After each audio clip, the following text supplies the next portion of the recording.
devoir sax doo ko xool voilà. Pape Moussa après ñu terminer ak professeur parce que moom mooy jàngale moo newoon ci examen yi. phénomène bu yàgg la phénomène bu bëri la ñun suñu jamono booy maf lañ ko doon wooye waa ji vrai maf la maanaam da nga leen di fekk ni organiser système de tricherie da nga xam ne li jàng moo ko gën a yomb. d'autant plus que ñun au lycée Lamine Gueye maa ngi ko doon wax ak sama benn xarit qui est aujourd'hui avocat bu ne jamono jooju mais classe bi école bi yëpp petit quartier grand quartier programme yëpp a ngi ci mur yi ci table yi. dañ ko ci bind finalement on se dit que ni même approche bi nga xamante ne prof yi dañ ko doon jël sax da ngay xam ne ce n'était pas pédagogique léegi nag tey day gën a compliqué parce que da ngay photo affaire bi rek chat GPT andi la réponse yëpp. donc day gën a day gën a yomb day gën a kii. donc d'où la nécessité de li Ousmane Noreyni di wax réadapter li nga xamante ne moom moo nekk par rapport ak contexte bii nii ñu nekk parce que man je pense que li leen di yóbbee ci loolu mooy man li ñu ma doon jàngal ci ay surréalisme Albatros. ñoom Charles Baudelaire. Après ça sert à quoi? Oui, les présocratiques. Oui. tey bi loolu dama ko doon jàng di parceriser citation yi nag mais aujourd'hui je me demande lan la ma jëriñ. Mais bien sûr. dem naa benn dëkk ak Chine ki ma àndal Sénégal bi ma àndal kese moom moo fa xam luy Sénégal li ci des yëpp dëkk bi boo leen waxee Sénégal loolu fu mu nekk. alors que ñun dañuy jàng Chine. dañuy jàng ay affaires yoo xamante ne finalement on se dit que ni. lii moom mooy buuree nit ñi du fii kese à la faculté de droit bon fac droit ak fac médecine ñoo jàkkaarloo. mais ci kii bi am na benn intersection boo xam ñun ñëpp ñoo fay jàngandooy mais naa ne médecine la ñuy nekk de. mais chaque jour naka la ñuy mafee ba génn ci rek la ñuy lijjanti. ma ne leen mais jàng leen gënul yomb te it ay médecins ngeen di doon après faj bi duggandoon ko mu ne ma ñun lii xam nañ ko mën nañ ko te dañuy faj mais lii ñu leen di teg nii ci rigueur. boo ko toppee après mën nga am compétence te doon nekk médecin donc jàpp naa ne loolu noonu yëpp lañ war a xoolaat. c'est système à revoir. système à revoir. xoolaat le contenu moom mooy lan actuellement lu ñu jàngal les philosophes professeur Nietzsche Dieu et moi oui Karl Marx la religion c'est l'opium du peuple. mais ruwul ëddëg bu Cheikh Ibrahima Niass warul dugg nga foofu ci jamono boobu noonu Bernard Ndiaye parole sur la vie corps brisé foi blessé. touché nga ma de. parole sur la vie yooyu ñoo war a dugg. ñooñu leen war a jàngal ñun suñu kii nga xamante ne après mais pour nga mën a taxaw naa da ngay xool noo tricher doo ko mën parce que li ñu lay jàngal ay valeur la. Masalikul Jinaan li ñu lay jàngal ay vertu la ba ëllëg tey jii nii ñooñu waa daara ji waa jàngu bi da nga leen di gis ñi taxaw di toj ak taal.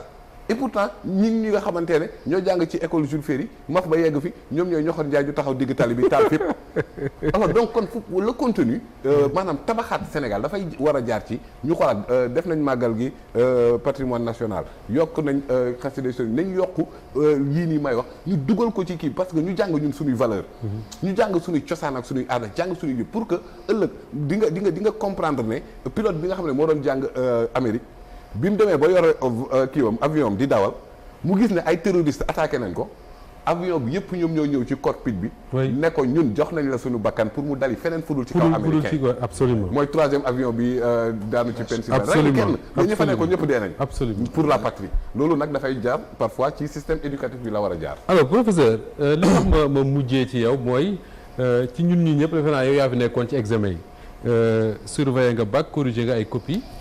tricherie bi ñuy wax nii gis nga ko xam nga ko jàngale nga aussi pendant une année avant ngeen di dem examen d'abord une première question mooy est-ce que le niveau faible de nos élèves nga xam ne ñu wax fay constat la dana expliquer cas de tricherie yu bari. absolument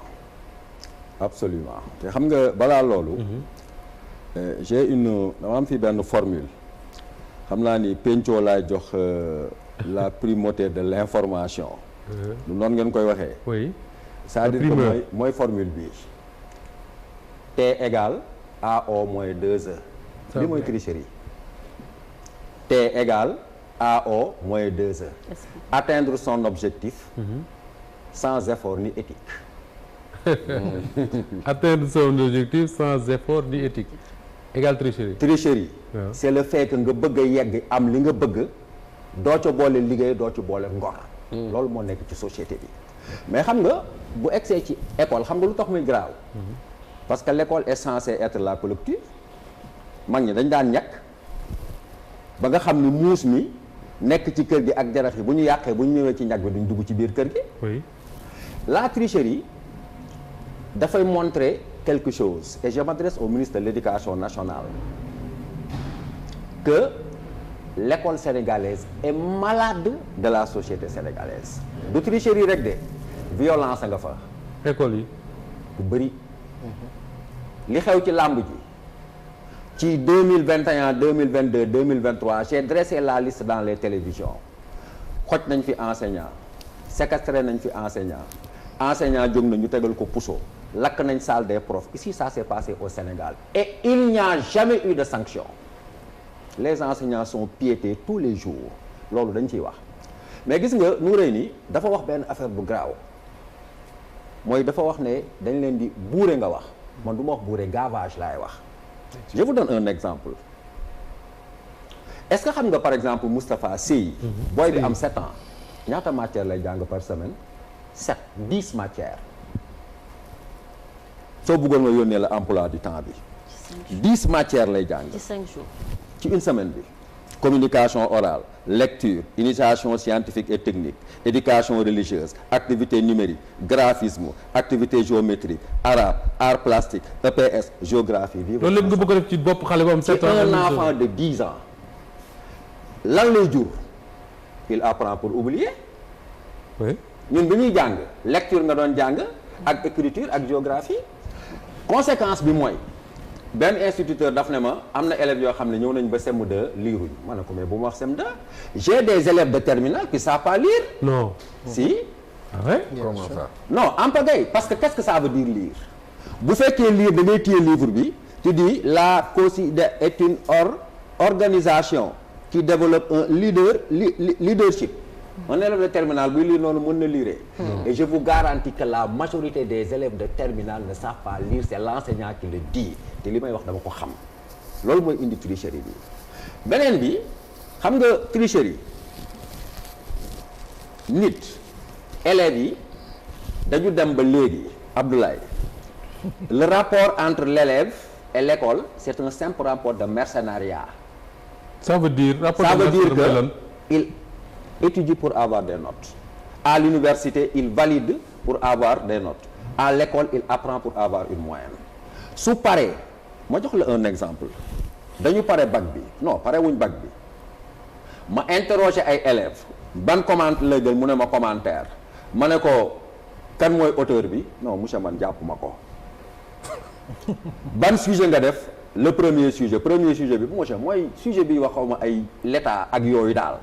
jàppul sujet bi sax. non parce que def na ko pare na ci. non xam nga lu tax mënu ko jàpp. Oui. parce que vous l'avez dit gis nga nos enfants et moi je tiens à dire ça au ministre de l'éducation nationale gis nga dañuy wax la centralité de l'élève mais au Sénégal la centralité de l'élève dañu koy wax rek gëmuñu ko l'élève sénégalais est pris en otage 3 fois ou 4 fois par son état par ses parents d'élèves et par ses professeurs mais plus par ses états parce que état bu may jox programme d'abord dañ ko jël en otage ci quantum horaire bi dañoo wax ne dañuy soxla 1000 heures Sénégal ne 600 heures lay def 600 heures yi boo ci dindee grève yi ak tous les aléas du ñu jàngale sax 400 heures kan moo ciy perte du élève bi du feeñ ci sama salaire premier otage te sew sa salaire da nga koy jot normalement. merci deuxième otage Ablaye Mbow wax na ko ñu jàpp ko dugal ko àddinaay matière depuis le CI nga jàng 10 matières depuis le CI un enfant mu doon ay matières yoo xam ne d'autant plus que dañuy doon des matières comme ni nga ko waxee qui sont extraverties aujourd'hui les Chinois qui mènent le monde ils savent pas qui est Mao Zedong liggéeyantewuñ sax yooyu. dëgg la ñun dañ lay jàngal les bottes de Mao.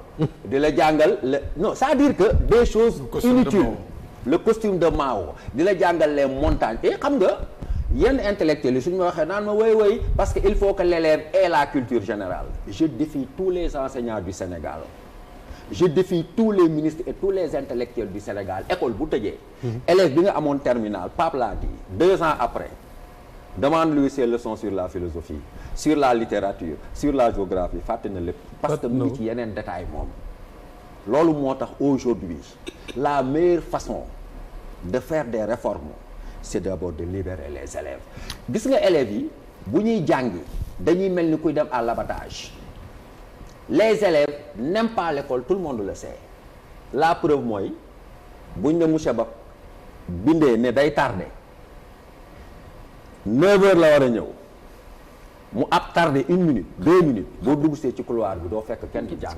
léegi sax gis naa sànn si dogguma la mais dama gis leen lu élèves yi di def ci TikTok bi laa gisee dañuy taxaw ci buntu kër gi wala taxaw ci buntu école en groupement jël seen dàll affaire boobu ñu def nii. waaw jël dàll bi sànni nii bu dàll bi jubee école ñu dugg su dàll bi jubee seen kër ñu wàññeeku ñibbi. je ne sais pas si vous avez regardé ça. moi je l'ai vu plusieurs fois. non da ngay gis ne bu dàll bi jubee seen kër ils sont contents quoi de rentrer. mais xam nga lu tax. parce que tout simplement mooy li ma la wax. gis nga l'homme est un animal qui est mû par ses intérêts. élèves yi xoolal intérêt bi ñu def football. dama yore suma terminal lycée Plan Jaxaay am cours 13h ñoo fekk ma fa benn élève anañu ñu ne ñoom bu xale yu góor yi monsieur les garçons ont un match de football ñëpp dem mu am 32 absents à la veille des compositions ren xam nga école kan moo ko tëj c'est pas le ministre de l'éducation nationale ce sont les élèves qui ont pris la décision de fermer leur école. Comment? Mais composition pare na ñibbi nañ te li may wax kenn du ko dindi c'est des enquêtes composition pare na mu dese leen 2 semaines mu dese la ay chapitres nga war ma former ñibbi nañu cahier d'absence amatul ci classe bi parce que école yi doon dañuy téye cahier d'absence yi. amatul non je veux dire que bu yenn bu desee année bi il faut ce qu'ils veulent. C'est une ancienne pratique dans l'école publique quand même hein. Oui, bien sûr dans l'école non dans publique. l'école publique et même dans certaines écoles privées gis nga boo duggee ci école privée yi loolu moo gën a problématique mooy expliquer leneen donc pour ne pas entrer dans les détails ñu jeexal ci boobu j'insiste sur ça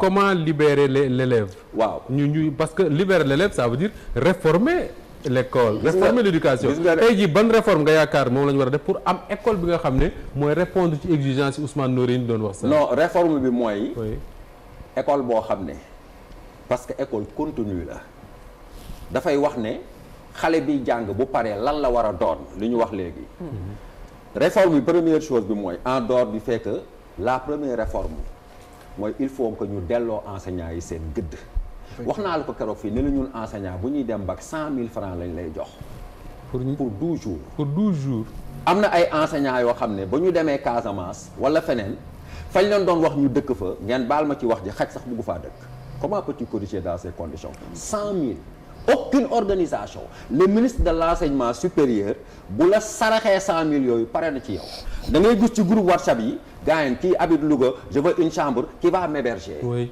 le compte tenu de quelqu'un qui doit corriger 160 000 donc amul benn respect la première réforme mooy ñu jël enseignant bi def ko nañ Japon yi def japonais gis nga japonais enseignant bu duggee tout le monde se lève soxlawuñ ko sax waa ji nekk Allemagne dafa waxoon gars yi ne leen comment voulez-vous que man ma leen di yamale ak seen enseignant or ñoom ñoo leen jàngal mënul nekk aujourd'hui la figure de l'enseignant c'est quoi dans ce pays-là simple jàngalekat nga n'importe qui peut entrer dans une école agresser même l'autorité kan moo ñemee dem tribunal kan moo ñemee dem police di wax ak yow sa baat di jóg et pourtant ñoo ñëpp enseignants ñoo leen fort donc les programmes ils sont pléthoriques depuis le CI1 nañ ko wàññi drastiquement xam nga lu tax ñu war ko wàññi ce que les gens n'ont pas compris et vous l'avez dit c'est que ñun ba ñuy jàng l'école était le seul lieu du savoir Ablaye Ndao bu jàngiwul du am xam-xam aujourd'hui